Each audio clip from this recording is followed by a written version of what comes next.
ସବୁ ସାଙ୍ଗମାନେ ଆମର ଏଠି ହାଟରୁ ଯାଉଛନ୍ତି ଲୋକମାନେ ସବୁ।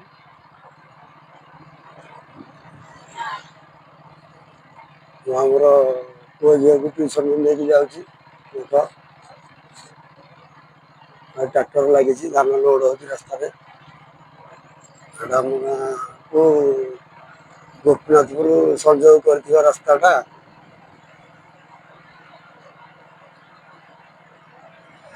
এই ରାସ୍ତାରେ ଆସି ପାଇଲେ ଆମ ଗାଁର ଲୋକ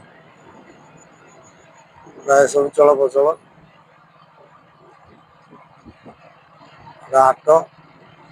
ହାଟକୁ ଆମେ ଆସୁ, ପ୍ରତ୍ୟେକ ସଉଦା ପତ୍ର ଭଲ ମନ୍ଦ ସବୁ ଏଇ ରାସ୍ତାରେ ହିଁ ଆମର ଆସିକି ମିଳୁଛୁ। ସାଙ୍ଗମାନେ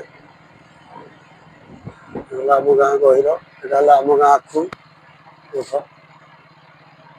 ଆମ ଗାଁରେ ଆଖୁ ଚାଷ ବେଶୀ ହଉଥିଲା, ମିଲ୍ ବନ୍ଦ ହେଇଗଲା ଛତିଶଗଡ଼। ସେଥିପାଇଁ ଏବେ ଆଉ କରୁନାହାନ୍ତି। ଏଗୁଡ଼ା ଧାନ ଦେଖ 2 ପଟ ସାଇଡ୍ ଧାନ ତ ପ୍ରାୟ ଗହିର ଖାଲି ହେଇଗଲାଣି, କଟା ସରିଗଲାଣି। ଦେଖ ଗହିର ଅଲରେଡି ଖାଲି। ଏପଟ ସାଇଡ୍ ଟିକେ ଅଛି। ଏଇ ଗୋଟେ ଦିନେ 2 ଦିନ 3 ଦିନରେ ଖାଲି ହେଇଯିବ। ଏ ଆମ ଗାଁରୁ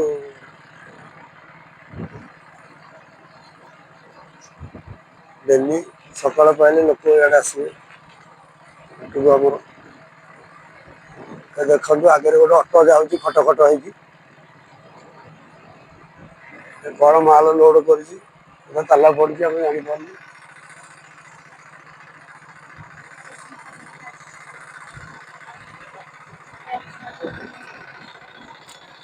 କାହାର ଏଇଟା?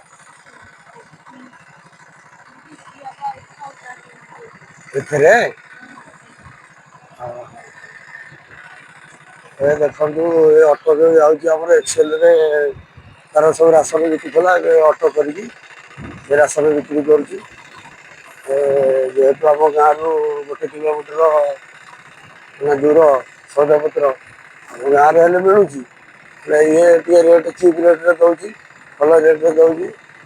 ସବୁ ଆମ ଗାଁର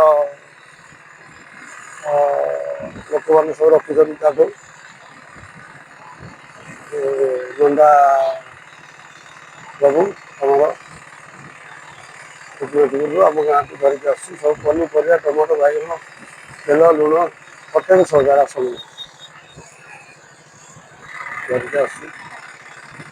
ଏଠି ଆମର ବାବୁଲା ଯାଉଛି ହାଟକୁ ସଉଦା ପାଇଁ।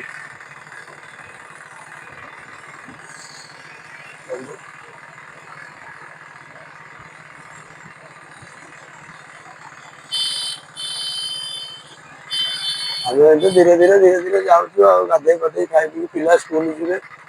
ମୋର ତ ଆଜି ପ୍ଲାନିଂ ଅଛି କଟକ ଯିବାର, ଦେଖାଯାଉ କଣ ହଉଛି।